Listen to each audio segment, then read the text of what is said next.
Labis-labis ang pasasalamat ng cast ng Beauty Empire sa gabi-gabing pagsubaybay ng mga manonood sa kanilang serye sa GMA, pati na sa streaming platform na View.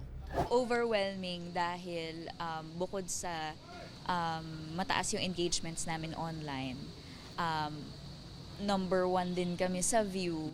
Pinapanood din talaga kami ng mga tao sa GMA sa gabi. Maraming salamat sa lahat ng mga kapusong nanonood gabi-gabi sa Beauty Empire, and of course sa lahat ng mga sumusuporta sa amin. Talagang na-feel namin yung pagmamahal nyo.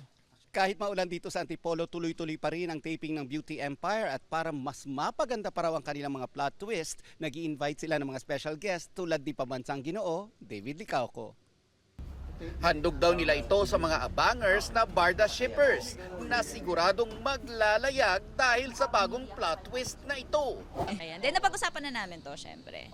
Matagal na eh. Actually, matagal na siya dapat pumasok. Pero yun, finally, okay din na ngayon siya pumasok dahil like bumibigat na rin yung mga eksena namin. So, perfect timing din talaga.